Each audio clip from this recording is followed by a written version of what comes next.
Good morning, everyone. Thank you for coming. And I would like to say the Pledge of Allegiance. If we could all rise. Of the United States of America and to the republic for which it stands, one nation, under God, indivisible, liberty and justice for all. We have an exciting activity this morning that we are going to do. We are now going to do the new officer installation. But let's do the inspiration first. And our inspiration is Stephen Smith. And Stephen, do you have a word of inspiration for us this morning? Oh, that wasn't the order it was in there. Okay. Well, as I thought about what I was going to talk about this morning, it occurred to me we're at a crossroads. This is our last live meeting before we go on Zoom for the summer. Now, I don't know about you. I like a live audience. I like the instant feedback you get. That's, excuse me, that's missing on Zoom. You don't know if you're getting across or not. And you never know if you tell a joke, if it's good or if they're just, what's wrong with this guy? And I miss that. But that means it's a very different medium to work in. Something we need to master. I need to master. Oh, it'd be easy to just take the summer off. We're all busy. We all have many things we'd rather do. Don't. Take advantage of this opportunity to learn to use this different and very challenging medium. Above all, never stop learning. Yeah. Words of wisdom. So like I said, we have our officer installation this morning, if we're ready. Okay, and I would graciously like to turn the lectern over to Miss Katie Banks. Thank you, Katie.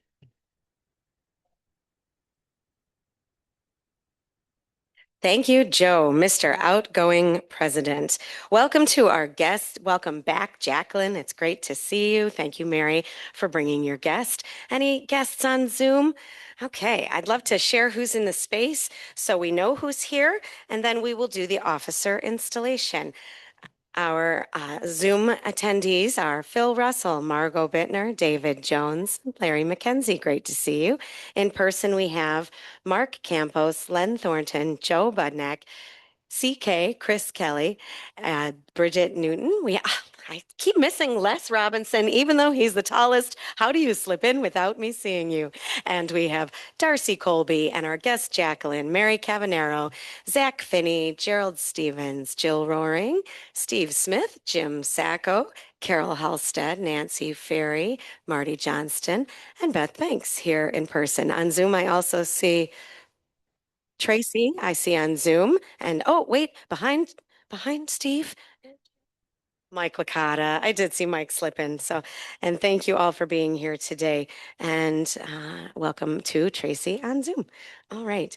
So I will first be asking to discharge the outgoing officer team. Now, several of our officers are staying on board. So we are discharging Joe as president, Marty as vice president of membership, Eric as immediate past president, myself as vice president of education, and Darcy Colby as our sergeant at arms. I would love for you to stand because I will discharge you from your service. So if all of you could stand, that would be Marty and not you because you're staying on. Thank you very much. Thank you so much. At this time, you are discharged from your duties and responsibilities. Thank you for your excellent service to this club. We will recognize you further at our party on Saturday. Thank you very much.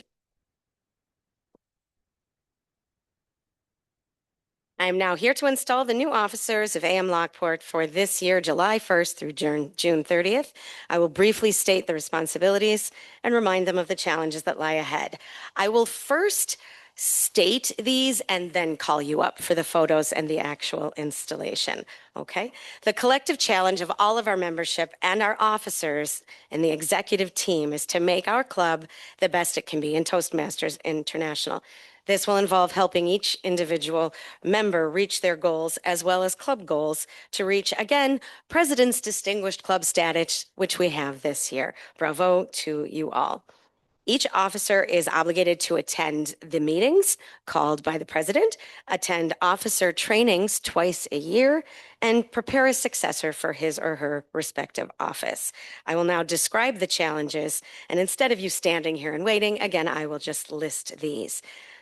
The new incoming Sergeant at Arms, Chris Kelly.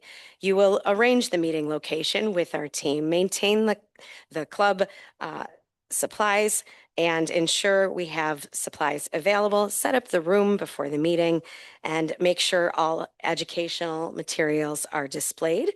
Attend to any equipment needs, assisting our tech team, greet guests, and help make sure the meeting starts on time. Okay. Next, our treasurer, Mike Licata. You will continue to keep financial records and prepare the club budget, announce when it's time for members to pay dues, explain the dues structure to members, collect the dues, work with the secretary and president to ensure that the club submits dues promptly to Toastmasters International headquarters. Maggie could not be with us today. She is retaining the secretary position. She will maintain an accurate membership roster and attendance, submit the new club officer list to Toastmasters International by June 30th. That is done. Work with the treasurer to ensure new member applications and dues are received by Toastmasters International. Work with the treasurer to submit dues on time and provide the club with minutes of each meeting. The Vice President of Public Relations, Mary Cavanero, to assist in attracting visitors to the club through mostly free publicity. Use a variety of means to promote the club in our area. Enlist fellow members in PR activities, providing them with promotional materials and ideas for inviting guests to every meeting. Regularly recognize member achievements with announcements, perhaps in social media and print articles submitting. Our incoming Vice President of Membership, Larry McKenzie. You will lead the club's membership building efforts to achieve the membership goal. While the VP of PR motivates people to visit your club, you motivate the current members to invite guests. You promptly give new member applications and dues to the secretary and treasurer, personally greet guests and provide them with guest packets, including membership application. Make sure each guest hears about the benefits of Toastmasters and gets a personal invitation to become a member and represent your club at area council meetings. The incoming Vice President of Education, Mark Campos, gains commitments from members to set educational goals for themselves. Assure that club members are aware of the schedule, meeting roles, plan meetings that will assist members in attaining their goals. Work with club members to keep meetings fun and well run. Work with your members to ensure they submit their applications for educational awards. Provide for educational topics as requested. Represent the club at area council meetings. As the second highest ranking officer, the vice president will assist the president, especially when absent. Our incoming president, Len Thornton. You are the chief executive officer. Thus, you will coordinate all club meetings and the club executive officer meetings. It is your challenge to see that this club adds new members and meets the needs of current members to achieve communication and leadership goals, to establish a club climate that is supportive, stimulating, and rewarding. To realize that among the resources available to you are all of us as fellow club members, all of your officer team, the club officer's handbook. Everyone can find that on Toastmasters International. And look to your area director, who is Maggie Craig, our incoming area director. Your division director, I'm not sure who that is. I think it might be Glenn Gordon, and the district website and the district officers. This is the first year that we are merging a little into New England. So this is an exciting foray into some uncharted territories, and it's very exciting. I would like to welcome all of those officers, those incoming officers, to please join me up at the lectern. And we have Larry zooming in, and Eric just came on too. So we have Eric briefly as well around work. Join me here, and I do not mind whatever order you stand in. I know sometimes we try to concern ourselves with the ranking order. All right. I'm going to Gerald is taking photos, so it sounds crazy, but I'm going to ask you to just hand the gavel and instead of doing it one at a time, hand it to the next officer, please. And Gerald will take photos. So go ahead and take this and then get a photo and then hand it and continue back down.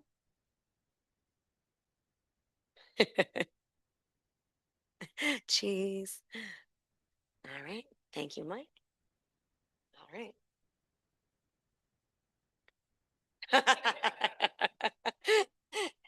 All right. And then pass it down to Chris and Joe as our immediate past president. All right.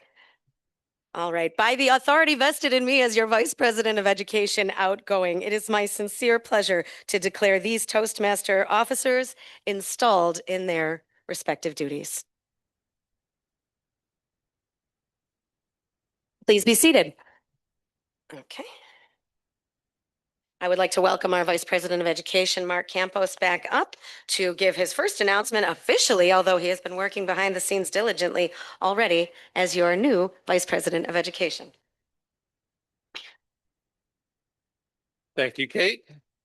Morning, fellow Toastmasters. So with regard to the schedule, I've sent a couple of emails out to all of you. For those of you who have replied, thank you very much. For those of you that have not responded to 2 emails, you know who you are. I know who you are. And I will give you a chance at redemption. I will distribute a hard copy of the schedule. I would ask you all to take a moment. If you have not responded to me yet, look at your schedule, your calendar, your date book, whatever format you use. If there's a conflict on your schedule, just please note it here that you're unavailable so we avoid rework. A few things I'd like to point out on the schedule. Just a point of clarity. I've added at the top whether we are Zoom or hybrid. It's pretty straightforward. We'll be Zoom for all of July and August, hybrid thereafter, but this makes it clear what the format is. The other thing I would call your attention to as this goes around, even if you've responded to me in email, just take a look at the phone numbers listed for you. Maybe there's an old home number you no longer use, just cross it out. If there's a number you'd rather have used, write it in and I'll update it accordingly. And for those of you on Zoom and for everyone else, once it's complete, it will be emailed out and then I'll populate the website. And with that, I will hand it back to our Toastmaster of the day, Joe Budnack. Thank you. Congratulations to all of our new officers. I'm sure you all will do well. So the theme for today, leadership. The word means different things to different people. Some people embrace leadership, embrace a position of being a leader. And some people run the other way, want to go run to China. Now, me, I've always been more of a follower than a leader. So when people suggested here that I be president, I'm like, me? What are you, nuts? However, these people believed in me, and I respected their opinion. So I thought, why not? Try anything once. I'm glad I did. It was a wonderful experience, and it was a wonderful learning experience. Now, the official definition of being a leader or leadership is the capacity to translate a shared vision into reality by influencing, inspiring, and empowering others. So that really means there's not only something in it for you, but for the people that follow you, it benefits them as well. Now, what are the qualities of a good leader? Well, one is integrity. Treat others how you want to be treated. Another, empathy. Understand how other people feel. Listen to them. Another one, clear communication. Speak how you want to be heard. Make sure everyone understands your vision and make sure it's a shared vision. And at the same time, clear communication is a two-way street. Listen to others. Listen to what they have to say. Adaptability. Don't be a leader and say, well, I'm in charge, so it's my way or the highway. You don't do that. That's not a good leader. A good leader listens to others and will adapt and make adaptations when things are needed. Some things need to be done differently. So listen and be open-minded. And most importantly, empowerment is a quality of a good leader. those that are following you, those that are listening to you that you are leading. Make sure that there is something that they get out of it as well. Build up their confidence, their self-esteem, and help them with their achievements as well. Now, when you're a leader, be careful of power trips. I've known a lot of people in leadership positions or management positions that sometimes become a tyrant. Like I say, it's my way or the highway, and it has to be what I say because I'm in charge. That's not being a good leader. That's being a Hitler. Leadership really is, when you think about it, a two-way street. A leader needs good followers, and there has to be trust between the two of them. So if you find yourself in a leadership position or called to be a leader, embrace it as an opportunity for self-growth. I like to think that's what I did. I learned a lot about myself and learned a lot of self-confidence and learned, I'm not so bad being a leader, not just a follower. So without further ado, I'd like to get to our job holders today. I want to thank Marty for stepping up and being our word master today. So Marty, do you have a word of the day for us? Thank you, Marty. Thank you, Mr. Toastmaster, fellow members and guests. Word of the day is assiduous. ASSIDUOUS. And it means constant or persistent. ASSIDUOUS, used in a sentence, and it is pronounced UHSIJ, even though it's spelled ASSID. It's assiduous. An assiduous Toastmaster member often makes a good leader. So try to use the word when you're speaking today, and I'll put it right up here, Joe. Assiduous. Yeah, thank you. Thank you, Joe. So let's all be assiduous members today. And our next job holder is Carol Ann Halstead, who is our awe master. Thank you, Carol. Today, I'll be listening for ahs, ums, pregnant pauses, and filler words, and we'll report at the end. Thank you. Thank you, Carol. And our grammarian today is Jill Roaring. Thank you, Jill. My job this morning is to listen and see if we can enhance our language with good grammar. Something we all should have learned in school. Hopefully we haven't forgotten it, but let's bring it back into use. So at the end of the meeting, I will bring forth a descriptive list of the good, the bad, the ugly, and the exceptional. Thank you. And our quote master today is Mike Florio. So I don't see him. Okay. And our jester this morning is Jack Finney. Jack, do you have a Zach Finney, I'm sorry. You have a funny story to tell us today. One of the kids I work with in school is Jack. It's a force of habit, yeah. No worries. Good morning, everyone. I've got some jokes. I tried to write them. That is indeed my job. I spent some time scouring the internet and wanted to also write some semi-original content for jokes, so we'll see how it goes. Leadership.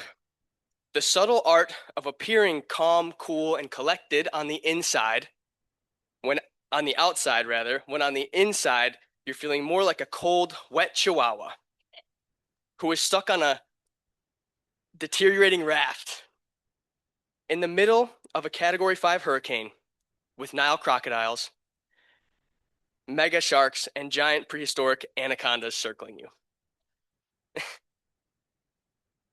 Leadership. the delusional self-belief that you have the right answers or solutions, when the truth is that only our wives and mothers hold those things. Leadership.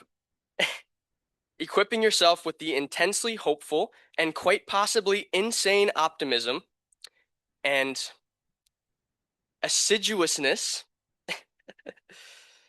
to just keep going until everyone else quits and you are finally the last man standing. Or woman. Finally, and most importantly, leadership.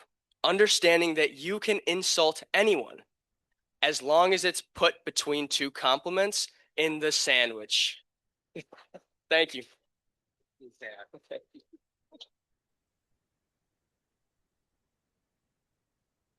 I've had a few bosses like that. Yeah. Thank you, Zach. And our timer this morning is David Jones. Is he here? Okay. Thank you, David. Good morning, Mr. Toastmaster, and good morning, fellow Toastmasters. As timer, I will be using the traditional green, yellow, and red. It looks like all of our speakers are 5 to 7 minutes. Table topics, of course, 1 to 2 minutes, and evaluators 2 to 3 minutes. And I will call upon when asked to give the time reports. Thank you, Mr. Toastmaster. Thank you. And without further ado, I would also like to hold on. We always forget this poor person. I'm sorry. I'm no different. Our general evaluator is Gerald Stevens. Thank you, Gerald.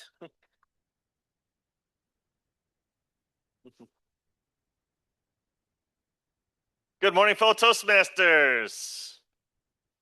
If I could take the liberty of being your quote master as well, would be okay with that, Joe? So I will do a couple quotes. Toastmaster always prepared, just like Eagle Scout, right, Jim? All Scouts. The greatest leader is not necessarily the one who does the greatest things. He or she is the one that gets the people to do the greatest things. Couple more here.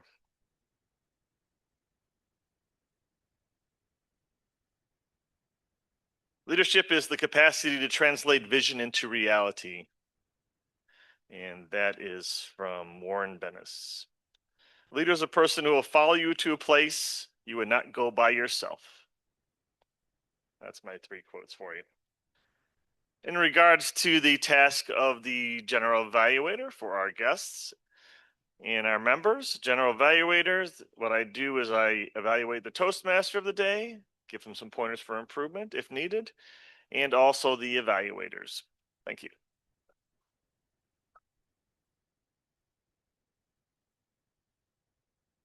And I want to thank Mary for stepping up and being our quizmaster today. Thank you so much, Mary. You are a lifesaver. Kids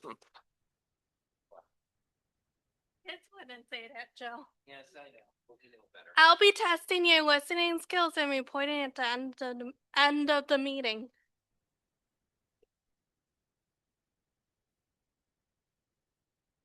And I would like to turn it over to our table topics master, Lester Robinson. Thank you, Lester.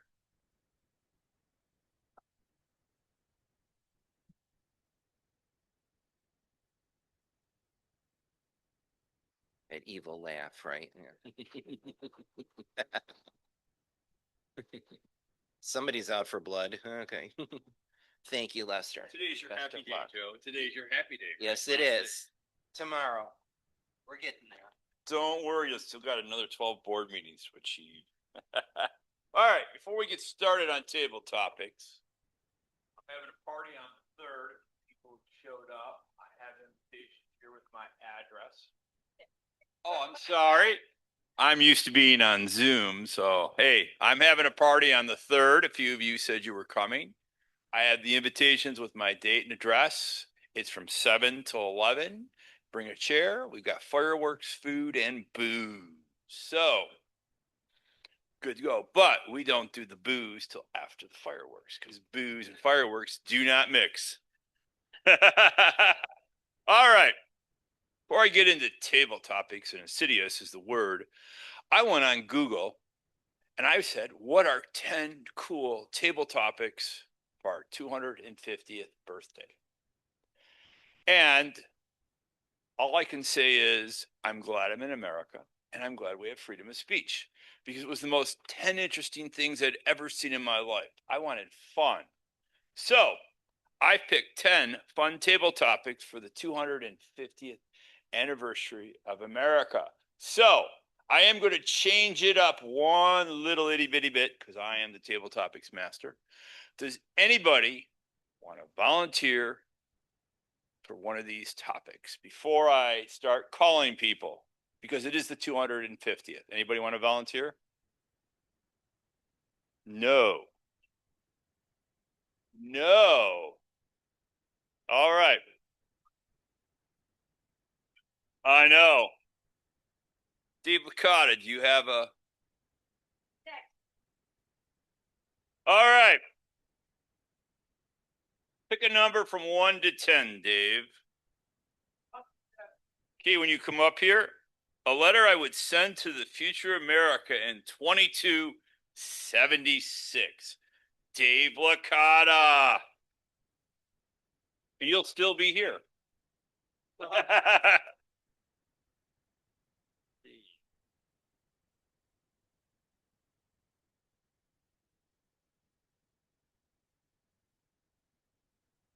Mr. Table Topics Master, fellow Toastmasters, our guest, what kind of letter would that be?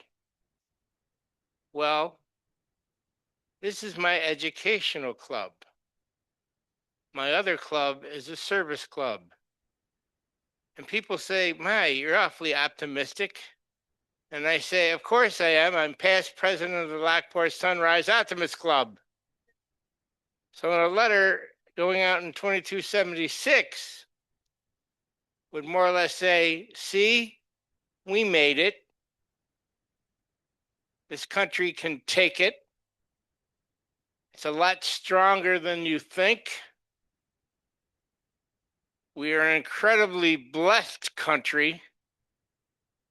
And we have many gifts. We have many things where we take advantage of all the assiduousness that we find ourselves surrounded with." When people, a perfect example, we have many guests in the country right now for the World Cup Football Association Championship. They can't get over us. And then there's these two British chaps that are on Facebook and they're touring the country and they're freaking out because everything's so big. We have no idea how big we are. I had a guest from Great Britain and he nearly fainted because we drove all the way to Toronto. He's never been in a car that long. But this is just a fine country, the great people, great condition, great traditions, and we are the get it done people. Mr. Table Topics Master. Yep.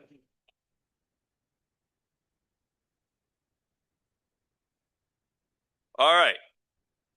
The next person I'll pick is Phil Russell. Phil, are you there? Yes. All right.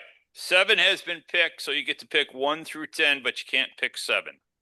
12. 12?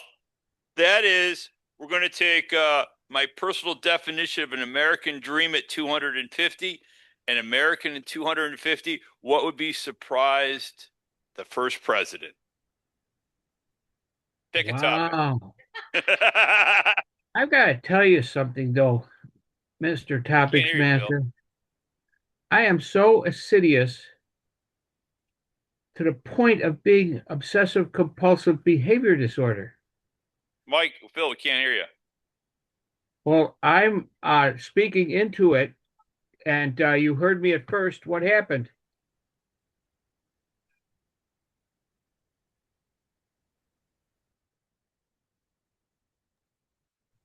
How about now? Good, yeah. Okay. So, would For you like some my? reason, it stopped. So we'll go at 250. What would surprise the first president? Phil Russell. As I said, I am so assiduous that I have an obsessive compulsive behavior disorder. What he's going to be surprised at is the endless boundaries of the universe when we send up those spaceships. Oh, into and then be able to communicate across the world. Are you kidding me? It's insane. We could talk with Marshall in China. We've had guests from Africa, all over the world. He would be crazy. Oh, he would drive him nuts seeing us fly into the sky, all up to there, and then see somebody walking on the moon. We saw it on television. Another amazing thing that he would look at, go, whoa, that's incredible. Yes. Good old George, be it young or old, he would be amazed at 250. He would be incredibly amazed at what is going on. Mr. Topics Master. Thank you, Phil. All right. To finish the trio, Larry, out of 1 through 10, 2 and 7 have been picked, and you cannot pick a number above 10 like Phil did as 12. Let's go with number 3. Number 3, 1 minute in 1776 versus 1 minute in 2026. Larry McKenzie. Thank you, Mr. Topics Master. Well, the old expression was the minute man, I think, way back when. Well, in 1 minute in 2026 as compared to 1776, a lot of things with AI and all of the new advancements in technology, many Americans and inventors have been very assiduous with their work and getting things where now in an instant we can be transported through Zoom or many other different avenues to any part of the world. Let's just say we want to go visit a country. We can pipe in where we want to walk, where we want to see, and it'll transport us through our computer right there. How about, oh my gosh, in 1 minute, I would sit down and I'm trying to write a speech for Toastmasters, but I get this little thing that's called writer's block, and I can't quite find the next couple of words. Well, I can get a little assistance with that by just putting in some of my thoughts and my words, and in an instant, that 1 minute, it's taken care of. I don't have to use a quill. I don't have to figure out how I'm going to write that down, because I can speak into my phone and it will repeat back everything I just said. I don't have to have a scribe. So the difference between 1776 and 2026 are immense. And we are constantly, what was new right now is going to be old tomorrow. My words to the people 100 years from now, they're going to say, what? Table topics, back to you. Thank you, Larry. All right, let's get a timer's report from Marty. Oh, we only have 2 speakers. Okay. Tracy, are you there? Did she leave? Tracy Farrell leave? Tracy. I how am are you? here. I'm excellent. Thank you. Good. All right. 2, 3, and 7 have been picked. The numbers are 1 through 10. If you pick above 10, we will randomly pick you one. So, what number would you like, Tracy? Number 8. Number 8.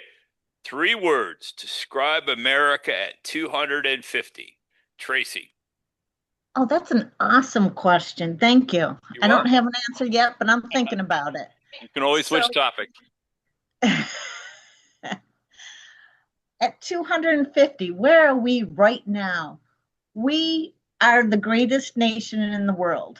No matter what political side you're on, we are still the greatest nation in the world. Economically, military wise, as opportunity wise, everybody can come into this nation and they have an opportunity. And it's proven over and over that there's opportunities for everybody to excel in this nation. So, opportunities, economic wise, it's amazing our economy, how big it is, how it expands every single year.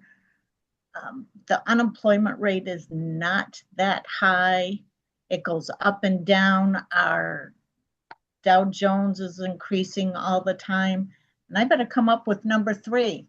We have a beautiful nation. You go out into the mountains, to the lakes, out throughout the whole entire country. New York City is a beautiful skyline, same with San Francisco. So we have the most beautiful nation. We're the most economically fantastic, everything. So we're a great nation. Thank you, Mr. Table Topics Master. Tracy, thank you. One more? Oh, can I add, I didn't use the word assiduous, so All we right. are Yeah, right. we are so assiduous that we keep going and improving on our great nation. Cool. Once again, thank you, Mr. Table Topics Master. All right, Bridget, do you have any jobs today? Do you want to come up?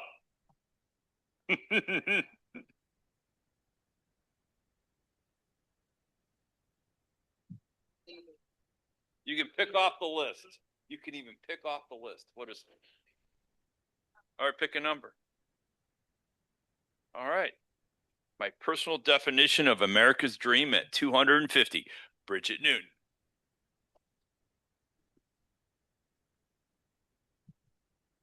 My personal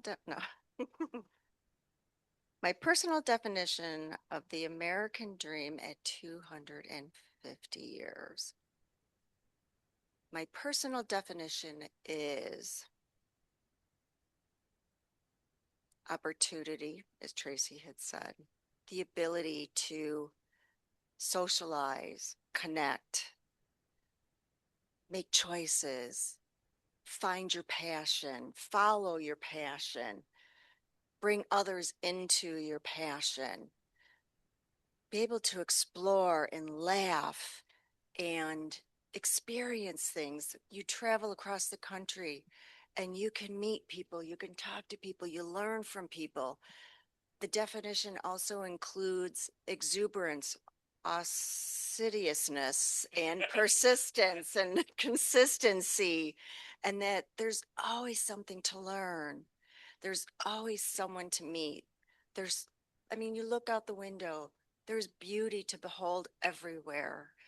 There's so much excitement about 250 years, what has grown and what has developed in the United States and where we are. And it's amazing to think about where we are going to go collectively, individually, how this village is going to keep growing. So that's a very long definition.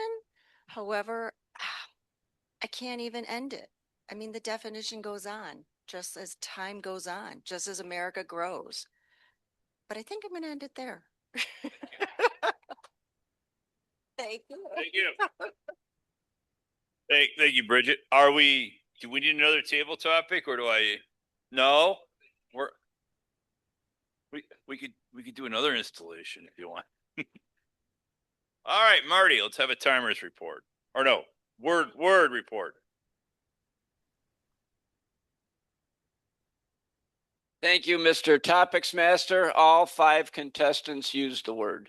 Thank you. All right, David Jones, how was the timing report? Did we all qualify?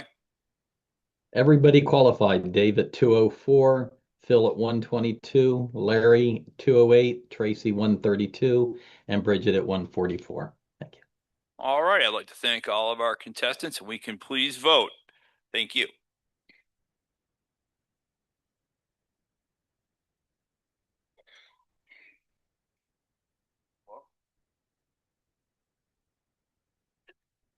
As some of you may know, for quite a while I substitute taught in the Lockport school system. And of course, that would be a position of leadership. You have to go in that classroom and you have to show those little kiddies who's boss, otherwise they show you who they think is boss. Unfortunately, I somehow always managed to do well. But when I had to give lessons, I did pretty good with that too, except when I had to give a math lesson because I am horrible at math.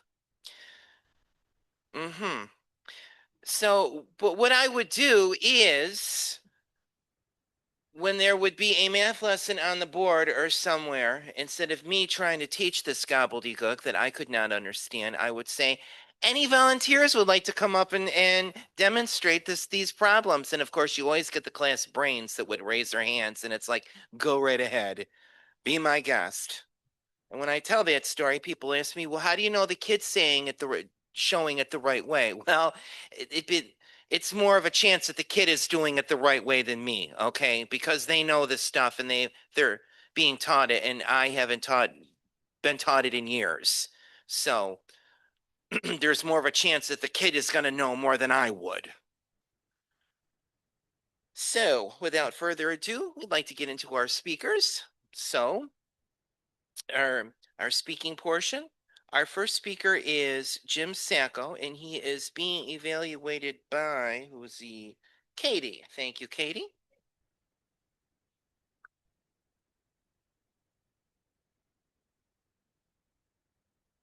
I am most honored to evaluate Jim Sacco, one of our newest members today. And Joe, I do have his title if you'd like me to introduce fully. All right, fantastic. So Jim is giving a level 1 presentation mastery path speech today, evaluation and feedback number 1. The 2 purpose statements to practice applying feedback and serve as a speech evaluator during a club meeting eventually, and to present a speech and receive feedback from your evaluator. I present to you Jim Sacco, the 4th quarter of your life. The 4th quarter of your life, Jim Sacco. All good?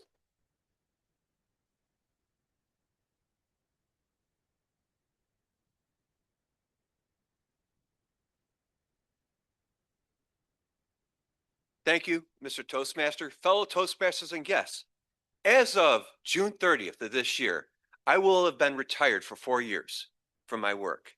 And it's really been quite an adventure these last 4 years. One of the things I've been doing is I've been reading a lot of different books. And I've got a couple of them here. I got a book here about the book Will by G. Gordon Liddy. If you remember back from Watergate fame, his after he got out of prison, his tour, and as well as his syndicated radio show. Anybody who wants to read this book, it's a fantastic book. I would love to give it to you to read. I've read other books. I've read about presidents. I've always had a liking of presidents. Read about Grover Cleveland, our former governor of New York, as well as president of the United States, doing 2 terms. And also, I've read about Ulysses S. Grant. I was reading about the Civil War and read about his battles, what he did through the Civil War, through his presidency. And at the other end, to get another perspective, I've got this book about Robert E. Lee, which is about 700 pages long, that I'm in the process of reading right now. But one that I'm reading now is the Roman Catholic Bible. You ever pick it up? It's been sitting in your house for God knows how many years. So I started out with the New Testament. I read Matthew, Mark, Luke, and John. Just took a chapter, 15 minutes every morning, and read that. And it's been good. Now I'm in the Acts of the Apostles, picking out on chapter 10 of that. But one of the things that inspired me to do, I saw this online, this book called The 4th Quarter of Your Life. Think about that. I'm over 60, and it really what this book does is it embraces what matters most about your life. And it's about being honest about yourself. The book's biggest fumbles, which are noted in the book, are denying your self-limitations. Well, I'm doing the Ride for Roswell, 65 miles this weekend. I've been doing races. I mean, what limitations do I have besides my 2 hernia surgeries and my knee surgery and what have you? I'm learning that. But at the other end, there's also pretending that your self-made problems are really your natural limitations. They aren't necessarily your natural limitations. And really reading through this book, chapter by chapter, you can pick out things like that. There are 40 chapters in this book. It takes you about 2 months to read this. I handed out a copy to everybody, a copy in online. I have this copy here if everybody wants to look at it, anybody after at our luncheon or what have you. But with the 40 chapters, it'll take you about 2 months to read through this, because some of them you may spend more time, and write your ideas down in this book. This is a blank copy. This is one I just got from my wife. I'm not going to give you mine because I've got a lot of stuff in there about me that I want people to read. But you start off by avoiding the unavoidable truth. There is an end to life. We have to realize that there is an end to life. And you look at the 4 quarters of your life. 0 to 20 is your first quarter, 20 to 40 is your second quarter, 40 to 60 is your third quarter, 60 to 80 is your fourth quarter. After 80, you're on overtime. And it's a great thing. God bless those people who make it, like my father who passed at 82 and my mother who's still driving me nuts at 87. So, but there are 4 quarters of life. And how do we look at our 4 quarters? How long do we have to live? How long did your mother live? Write that down. How long did your father live? Your grandparents on your father's side, your grandparents on your mother's side. You write that down in this book and really think about this. That's in another chapter. Also, what do we do with our time? What do you do with your time? What have you done over the years? And learn how to say no about some of the things that you've been doing. Okay? We just had a primary election. For the 25th year, I carried petitions for candidates in a Democrat line. And after this last election, I am out. I did not carry a petition for myself. And I'm telling them I'm not going to be a Democrat committeeman. I'm not out of the party, but I'm not going to be a committeeman anymore. I've done this for so long. I can get 50 signatures anywhere, anytime within 2 weeks. But I got to pass that on to somebody else. So you got to learn to say no. And that's a good chapter in this book. Also, we look at our past regrets and mistakes. I have one big one that I look at all the time. August 8th, 1978. Just graduated from high school. Number 7 in my high school class. I'm going to school for engineering, and yet I'm on a track team. We had a great year that year. I said, hey, let's do the Skyline Marathon. I'm going to run. I've got 2 jobs, but I'll still practice. So I'm out running, and I got hit by a drunk driver. Thrown into a parking lot, and I almost passed. But I look back at that. That was a setback in my life. Look back at it in a positive. How do you make that in a positive way? I look at my life now. What it's become with my family, my kids, and everything. It's a great thing. So you learn from your past mistake. You write this all down and say, well, what did I do to improve on that? And also there's a chapter on what is God saying to you. Think about that. And you do that for 20 days. Pick out every day. What did God say to me today? I started this, got this book a year ago, and I started this March 30th, 2025, when my granddaughter Natalie was born. So that was my first day of what God was saying to me. So I can say this is a great book, and I really encourage everybody. I handed out a copy. I sent a copy online to you. It really embraces this book to embrace what matters most about your life. And travel, where do you want to go? You go to concerts. Well, yeah, and that's a great thing. But you think about it, some of the questions. Do you value people or things more? Age or attitude? Getting or giving? What matters more to you? Think about that. And you can read this all the time, back and forth. Write your answers down when you review it. And I think it's a great opportunity for everybody. So I encourage you all to consider looking up this book online. It only costs about $18 or $19. Mr. Toastmaster. Yes.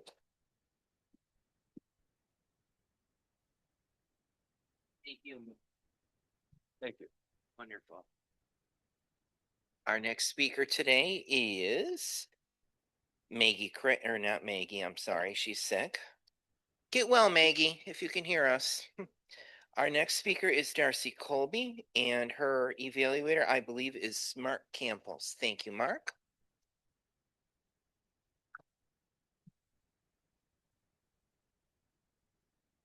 Thank you, Mr. Toastmaster, fellow Toastmasters, and our guests. Good morning once again. It is my privilege to evaluate Darcy. She is working out of the Dynamic Leadership Pathway, a Level 3 project, Negotiate the Best Outcome.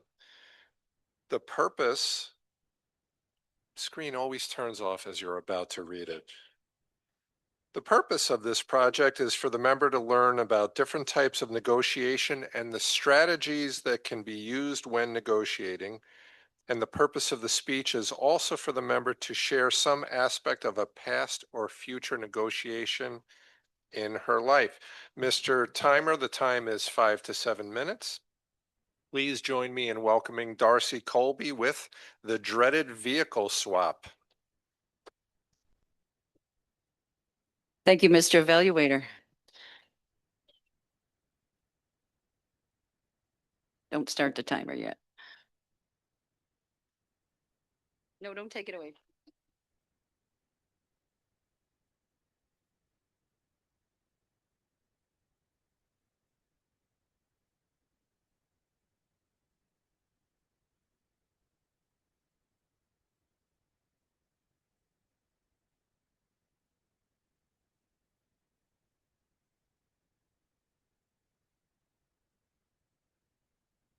I have my pointer.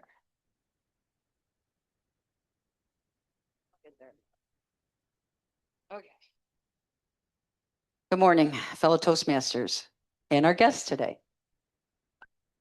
Sometime in the near future, I'm going to have to trade vehicles. My 2018 GMC Denali midsize pickup truck has got 72,000 miles on it, and I like to trade before 100,000. That way it's still worth something, and I can trade it up for a newer vehicle with less miles. I am not looking forward to this negotiation, but it's something that has to get done. My goal is to buy another one, exactly the same. Same style, another GMC Denali midsize pickup. I use it for my band equipment. My husband bought me a nice hardtop cover for the back so I don't have to worry about rain or things getting stolen, and it works out well for me. It's got to be a different color. Why? Well, if I get the same vehicle, the same model, nobody's going to know if I traded. Some people aren't even going to know. So you got to get a different color. Another thing I'm looking forward to is that automatic dimmer switch. Anybody, you guys have that dimmer switch? Okay. I'm looking forward to that. And then you don't have to keep going like this all the time. It's got to have the heated seats. I love the heated seats, but it will because I know the vehicle. So the best possible outcome for this type of negotiation would be a win-win. And I think that would be universal for all types of negotiation. Yes, there is a element of compromise in there. The dealer wants the most profit. I want the lowest price. We're going to have to come in the middle somewhere. But let's call it a win-win where both sides are in a better position and it's amendable to both parties. Definitely don't want win-lose. You don't want one party to feel like walking away as a loser. You definitely don't want lose-lose where neither party is happy. But you can always keep the walkaway option open. And that reminds me of a story. Let me tell you a little story. 2 vehicles ago, I went to trade vehicles and I really didn't have anything specific in mind. I knew I had an SUV. I wanted another SUV. I went to the dealership. I walked around. I said, that one looks good. Went in, sat down. We agreed on a price. I said, great. I'll come back tomorrow with the money. I'll sign the papers and I'll take the vehicle.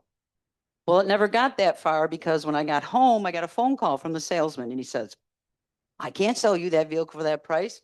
I made a mistake and, I can't do that. It's going to be X. Instead of here, it's going to be here.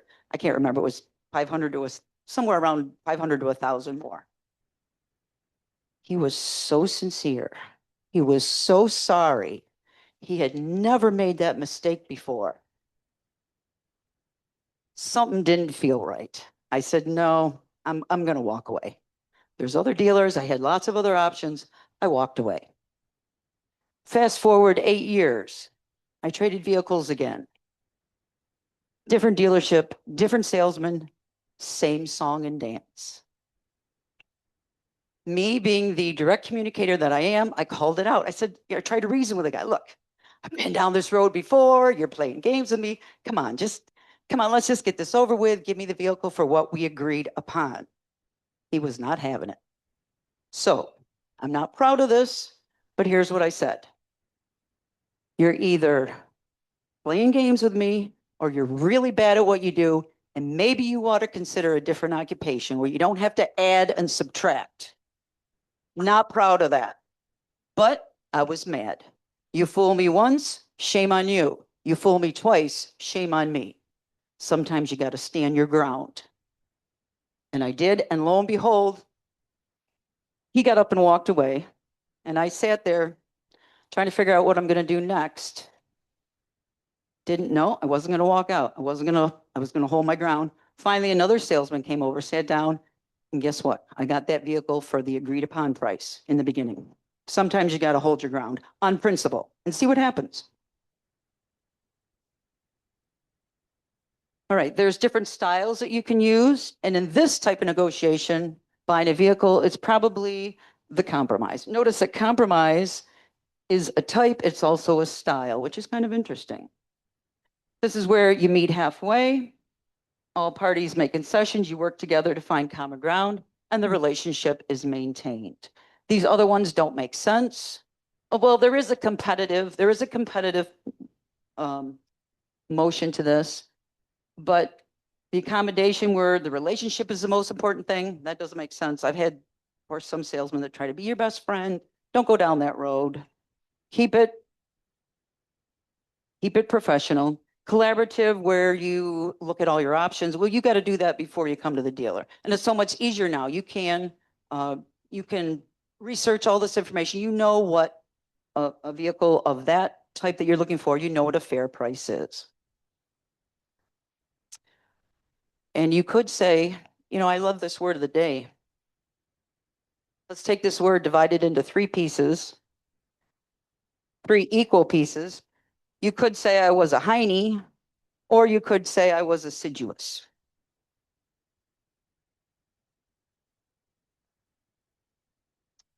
All right, so where am I? The different styles, yes, compromise. The neat thing about this module was I learned some strategies. And I really like this first one, this first 5 minutes where you take the leadership and you state your position, you state your understanding of the other party's position, and you set the tone, you set a positive tone. With mutual benefit for all, you create a positive environment conducive to reaching an agreement. So that's a nice leadership one. Stay objective. I talked about this. He's not your best friend. Don't go down that road. Keep an open mind. Assess the proposals fairly. Be respectful, be professional, be calm, and look for a mutually beneficial solution.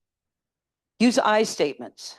I am confident that we can come to agreement on price. Always bring it back to the task at hand. He wants to move inventory, make a sale, make a profit. I want a newer vehicle with less miles at a fair price. Show appreciation, always thank them for their time. According to the Toastmasters module, morning is the best time to negotiate.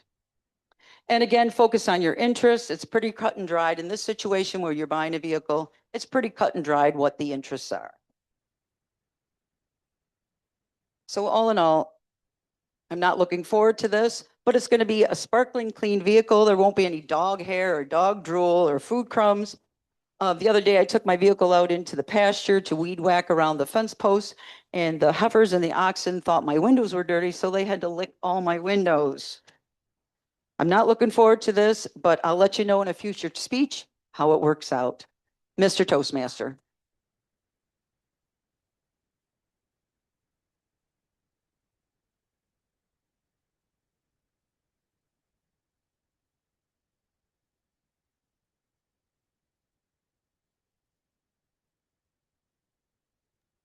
And may I have a timer's report for our speakers? Thank you. Yes, Mr. Toastmaster, 50% of our speakers qualified. We had Jim at 642 and Darcy at 746. So I guess we know who we're going to vote for. Okay. But Darcy, you did great too. So now I would like to introduce our evaluators, and our first one is Katie Banks. Thank you, Katie.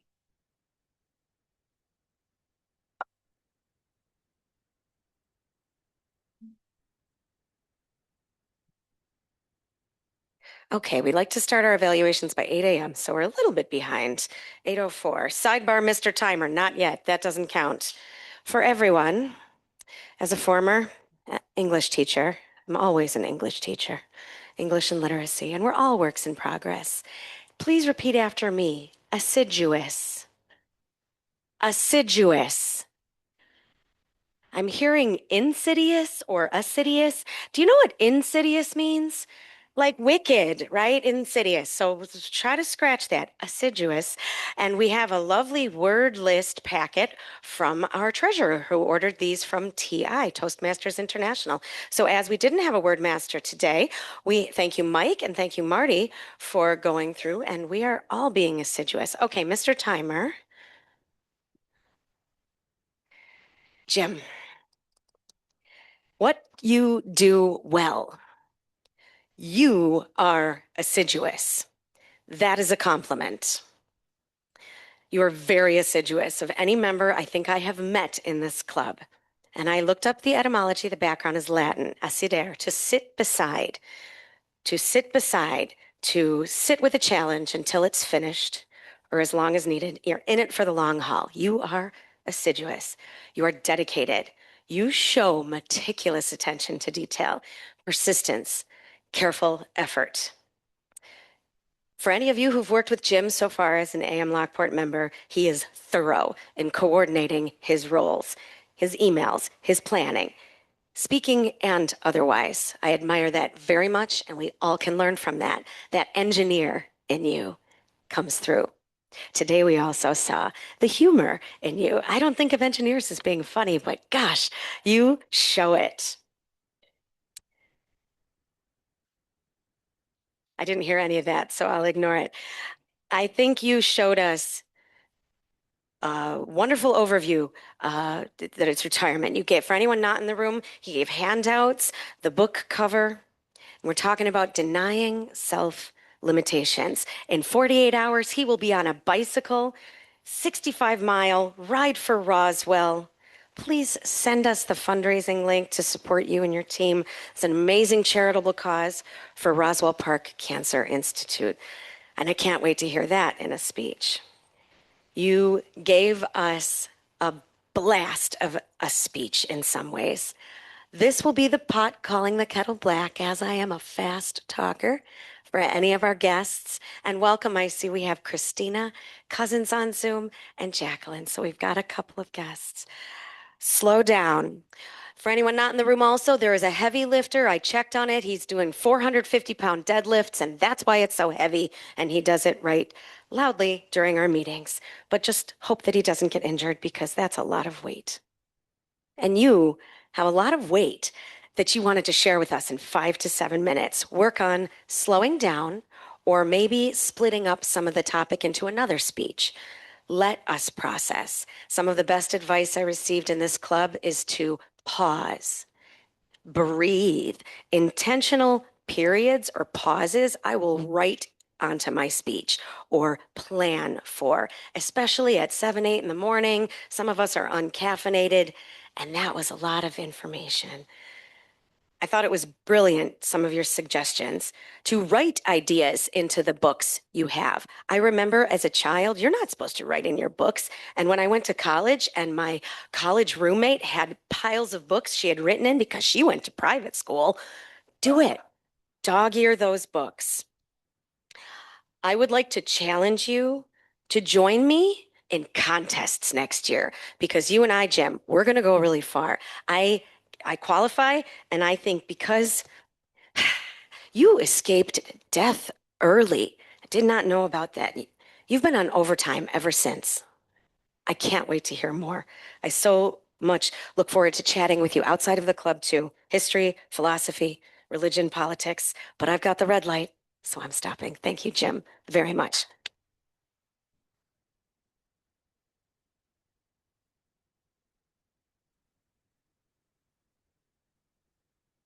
It's either somebody lifting dead weights, or maybe we have a herd of elephants performing a rendition of Swan Lake upstairs, is what it sounds like. Yeah. So our next evaluator is. I haven't had my coffee yet, so just give me Mark Campos. Thank you, Mark. Thank you, Mr. Toastmaster, fellow Toastmasters, our two guests, and especially Darcy. Good morning once again. Darcy with the dreaded vehicle swap. Great title, drew us right in. We all had a sense this was something we could relate to. Let's focus on Darcy's strengths as a speaker, and there were quite a lot of them on display today. First off, clearly Darcy is very comfortable with a handheld mic. One might think she might have spent a little bit of time on stage as a performer, maybe a singer, something like that. Very comfortable with the mic. As a result, you were very comfortable and smooth with your gestures. They were very, very good today. I liked your vocal variety, volume, speed, changing all of that. Remember, it's not just about volume, just changing your pace a little bit, faster, slower. That's vocal variety too. Your eye contact was very strong with the audience overall. Bottom line, you have a very comfortable, confident presence as a speaker up here. Building upon these strengths, I think you could be even more effective in just two ways, and they tend to center around your use of visual aids. So for the moment, let's pretend that this banner is Darcy's chart. It was a bit busy. You had the major points, and then you had sort of sub-bullets and definitions next to that. It lost its impact. I would have focused maybe on just the major bullets, speak to the sub-bullets or the detail. I think they could have been a little bit more effective in that way. The second thing, and this is a trap most of us tend to fall into, whether it's a chart or it's a PowerPoint behind you, we have a natural tendency to want to do this. And we're reading off the chart. The odds are we know what's on that chart, or you could have a cheat sheet, an index card in front of you, which enables you to maintain more focus on the audience consistently. So that good eye contact could have been great eye contact. And especially if you weren't tethered in a Zoom world like we are here, or a hybrid world, then you could have really walked out and connected with the audience even more. Overall, I loved your speech. I thought you did a great job breaking down the art of negotiation in a way that we could all relate to. I am confident that all of us are now armed and ready to succeed with our own vehicle swaps. Mr. Toastmaster.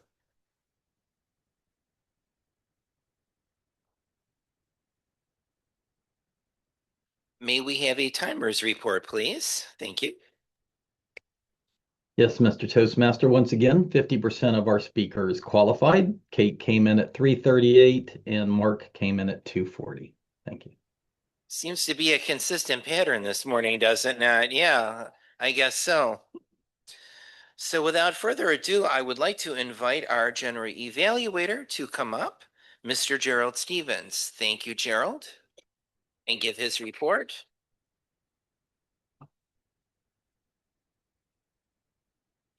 Thank you, Gerald.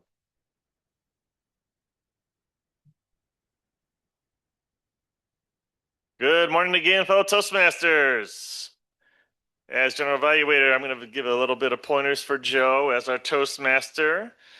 I would just suggest in preparation, just get the emails out a little bit earlier and try to wrangle in some of those role holders. There were a few that were kind of filled in last minute, but you did a good job of filling them.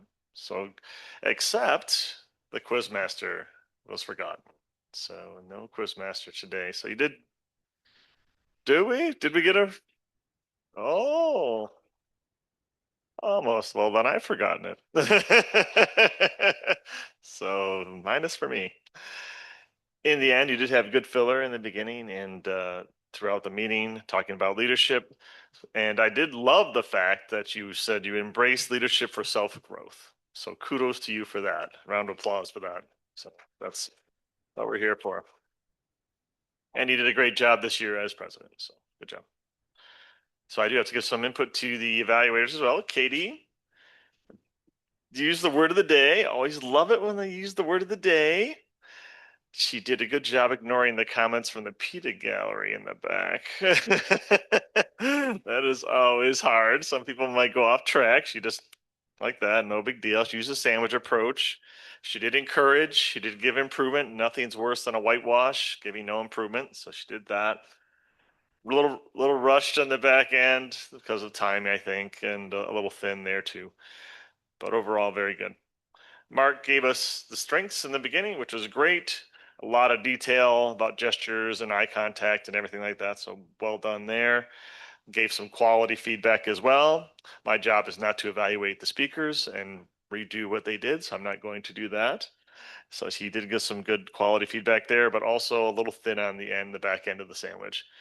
He had a little more time, probably could have threw a few more things in there. And that's my report as general evaluator. Do you need anything else from me today, or you got the rest? I can, if you would like me to, sure. I'm prepared with the schedule here. Let's see. First person that I'd like to call up for a report will be Carol. An master report, please.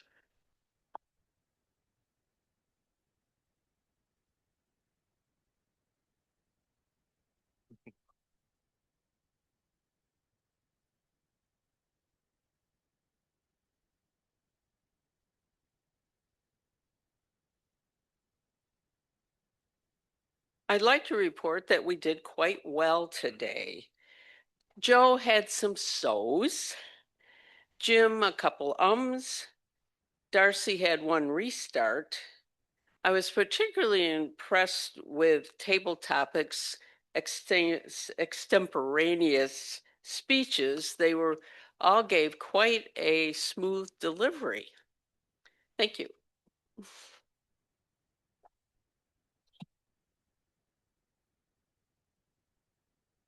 And maybe we can bring up our grammarian, Jill Roaring. Round of applause, please.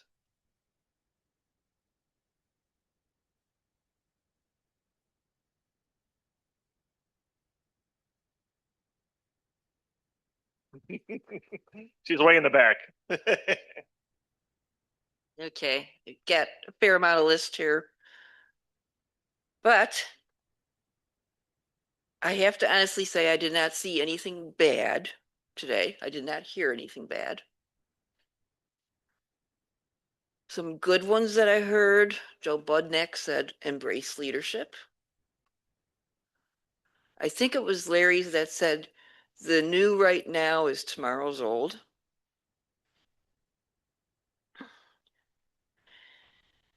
Exceptional. Opportunities for everyone to excel from Tracy. That was very inspiring. Jim said, pretending self-made problems are your natural limitations.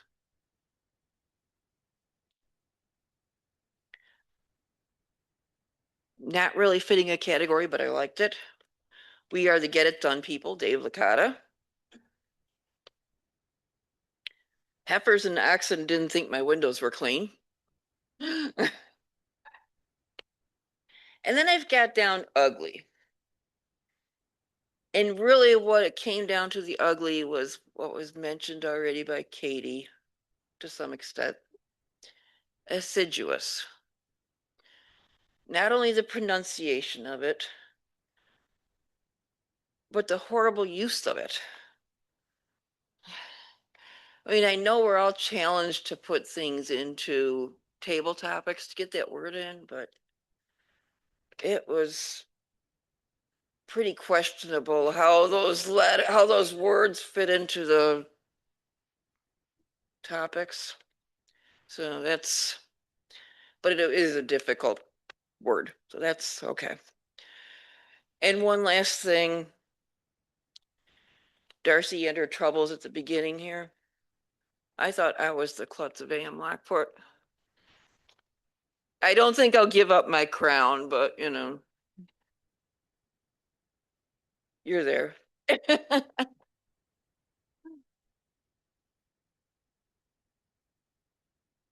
Thank you for your report. Definitely have to be assiduous to be able to analyze grammar, not my strong suit.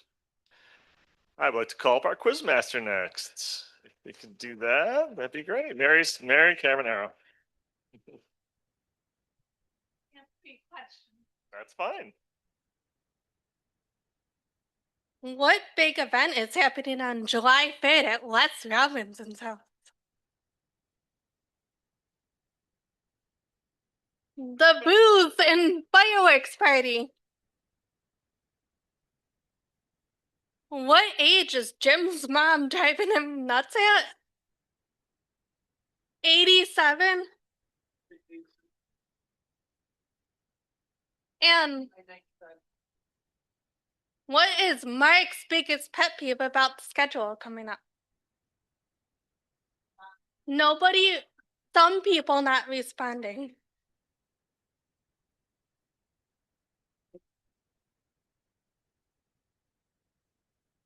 Thank you, Mary.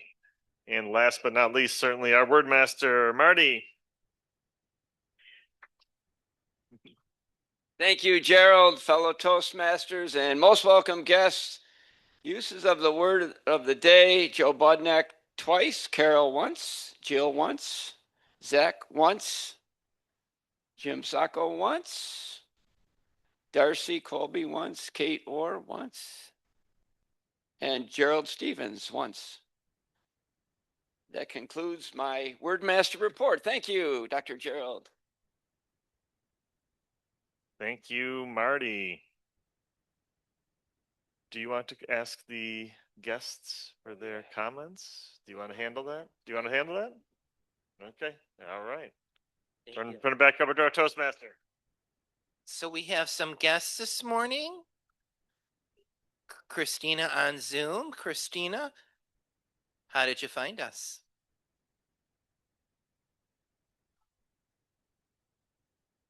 Can you unmute for us, my dear?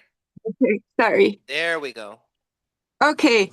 Good morning, Toastmasters. Morning. I'm Christina Cousins, and I found out about you through my friend Chris Kelly, who I was also amidst the company of meeting two Toastmasters, both Bridget and Darcy, on Sunday, Father's Day. They invited me to meet with you, and I have been thinking about it ever since and planning either joining by Zoom, here I am, or in person. I hope to meet you in person someday, but hopefully I'll learn to be in short and be able to say, honestly, in short, that is how I found out about you. Thank you so much. Thank you. And do we have any other guests? Jacqueline, how are you today? If you'd like to. If you'd like, yeah.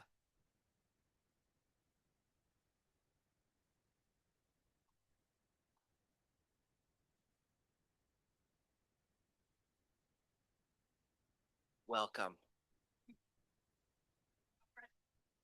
I don't know what I'm supposed to say. Oh, okay. All right. Well, Mary told me about Toastmasters. I've heard about it before because I know it used to be at Tom's Diner because I saw a little sign in the window. I work for the health department, so I've inspected there a few times. But and I've always noticed that. I'm like, I wonder when they're there. Probably earlier than I start work though, because I start at 8:30. I think you were there probably before work, like today. So yeah, I found out about it through Mary. It's pretty much Mary I've known since I was a kid. So So basically, yeah, just with seeing her all the time, of course, she was going to let me know what she's been up to. And that's how I found out. Is that pretty much? Yeah. Thank you. Love to have you. I'm really concerned about that guy upstairs. He's going to injure himself if he's not careful. Seriously. I hear a bang and then I'm waiting to hear a scream of agony too after the bang is what I'm waiting for. Yeah. So we have some winners this morning. And our best table topics this morning is Larry McKenzie. Thank you, Larry.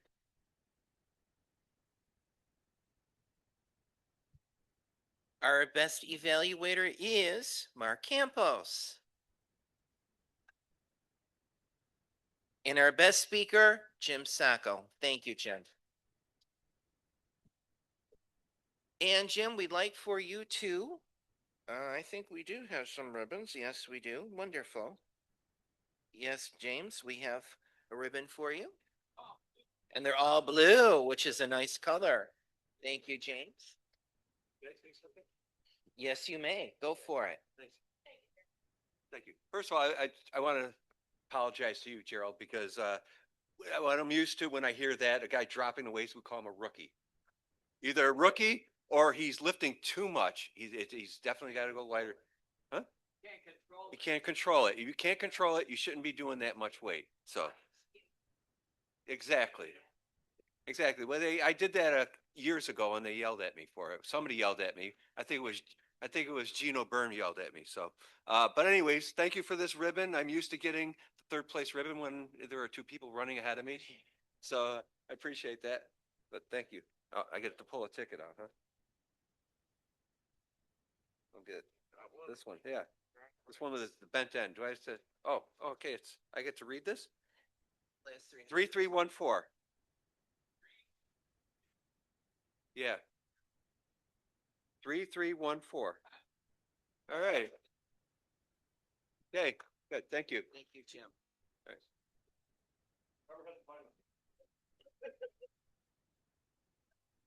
Do we have announcements that we would like to say? Okay, Katie, thank you. Yeah, whichever. It is 8:23. I will be mindful of time. We are meeting at 9 a.m. at Need the Dough in Ransomville. Thank you, Jackie, for joining us. Jacqueline, do you prefer Jacqueline? Jacqueline or Jackie? Jackie will be joining us again. She came for breakfast last year, and it is our third year there at Need the Dough at 9 o'clock. A reminder that our new badges are in, and you can leave them in the badge box and put them on every meeting, or you can take them with you. Your call. This Saturday, reminder, our picnic at Mary's, 851 Willow Street. All of the items to bring have been filled, so thank you everybody for that. 4 to 8 p.m. this Saturday. Officers at 3 o'clock for final setup. We will recognize our DTMs at 7:30. At 7:30, we will recognize Tracy, Larry, Marty, and David Jones. Are you still zooming in if we coordinate that? 7:30 Eastern Standard Time. And so we'll celebrate at 7:30. We will do a 7 p.m. group photo there at Mary's. Reminder, there's a heated pool, there's a hot tub, there's a lot of fun. We'll have the ribs and the picnic as well. Speaking of group photos, and you know what? Actually, I want to catch Larry. Is Larry still on? Fantastic. Oh, actually, before I switch to group photos, Christina, I'm so glad you joined us. And we have another guest named Christina who may join, and another guest named Christine who I invited who's starting next week. And so maybe we'll have 3 Christinas. That would be wonderful new members in the summertime for July. Reminder, July and August, we are on Zoom only. The link is the same on our website. Remember to save that in case the website ever has an issue. And we will see you on Zoom next week and back here in person in September. Okay, Larry, before you're off, and we're going to want to put Larry on a full screen because then we're going to do a group photo of all outgoing and incoming officers. Gerald advised this would work better so we can get a better group. So everybody who's outgoing and incoming officers, if you could stand by Larry so we can get it one big group photo. Yes, Mark. We sure will. I have, but don't like let them go. so that we can keep them on. And I have a question for Larry. And I guess that